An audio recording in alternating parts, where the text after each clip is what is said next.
Why is it that making $100,000 a year in America right now feels like you're actually broke?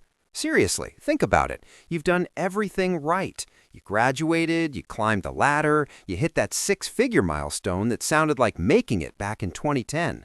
But then you look at your checking account after the mortgage hits, the car note is paid, and the daycare bill, which, let's be honest, cost as much as a luxury SUV payment, clears. Suddenly, you're staring at a balance that looks more like a high schooler's summer job earnings than a professional's salary. You're in your 30s, you're supposed to be in your prime, yet you feel like you're walking through financial quicksand. Every time you take a step forward, the cost of living in the U.S. just sucks you back down another inch. If you feel like you're treading water while everyone on Instagram is seemingly on a permanent vacation in Tulum, you aren't alone.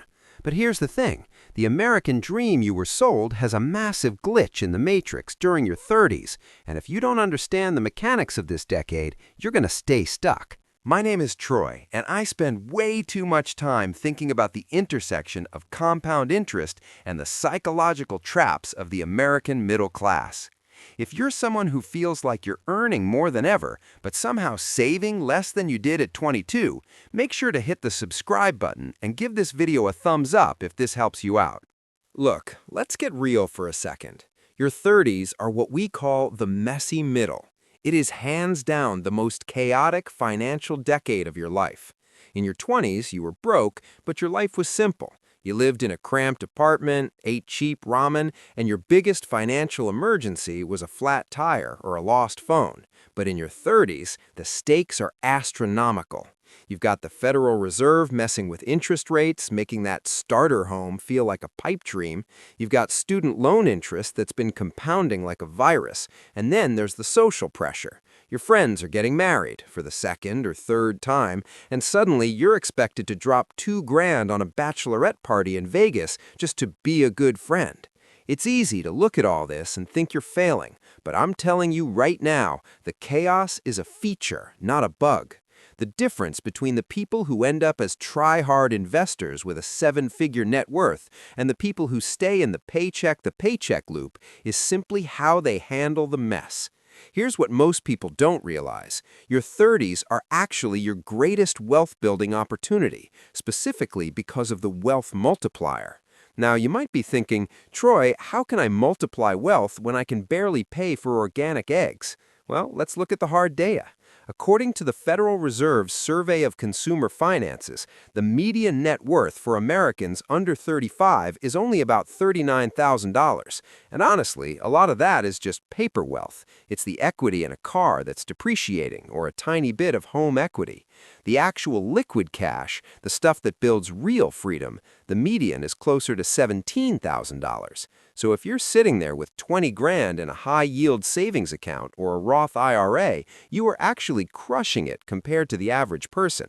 The problem is our perception. We compare our behind-the-scenes footage with everyone else's highlight reel. You see your neighbor pull up in a brand-new Ford F-150 Lightning, and you think, man, they must be loaded.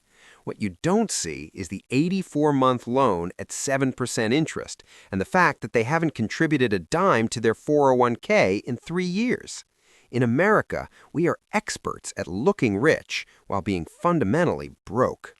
This is where it gets really interesting.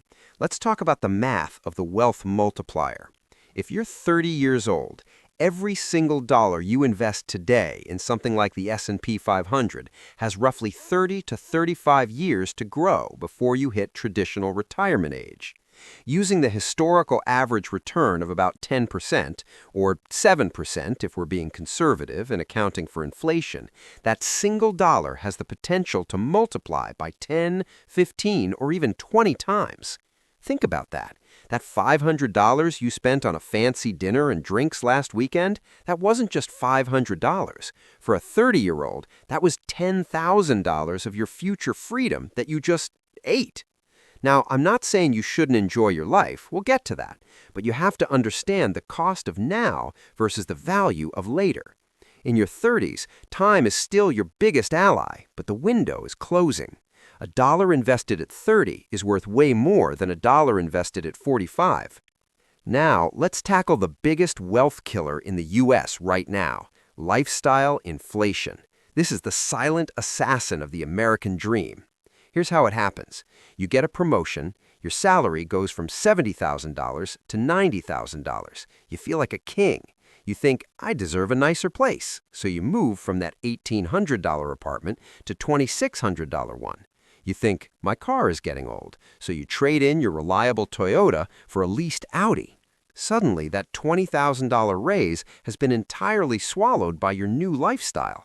You're making more, but your margin, the gap between what you earn and what you spend, has stayed exactly the same. If you want to actually get ahead, you have to break this cycle. When you get a raise, the try-hard move is to keep living like you're on your old salary for at least a year. Take that extra $1,000 a month and automate it. Send it straight to your brokerage account or max out your Roth IRA. If you don't see it, you won't spend it.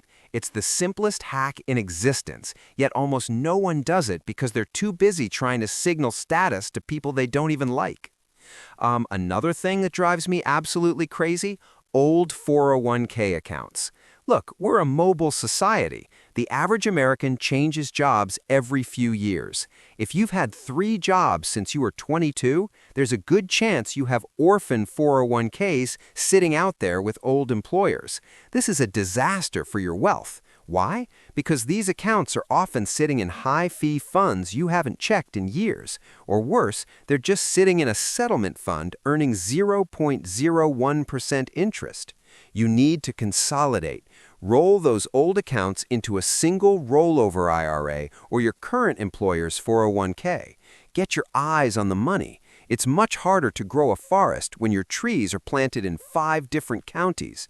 When you consolidate, you can ensure you're invested in low-cost, broad market index funds that actually track the growth of the U.S. economy. Stop trying to pick the next big stock or the newest crypto coin.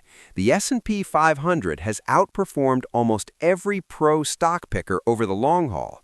Be boring with your investments so you can be interesting with your life. Now let's talk about the emergency fund. In your 30s, this isn't just a safety net, it's Sanity Insurance. In your 20s, a $1,000 emergency fund was the standard advice. In your 30s, in America, $1,000 won't even cover the deductible on your health insurance or a major car repair. You need 3 to 6 months of expenses sitting in a liquid, high-yield savings account. And here's the psychology behind it. When you have $30,000 in the bank, you carry yourself differently at work. You aren't afraid of your boss. You aren't terrified of a layoff. You have walk-away power.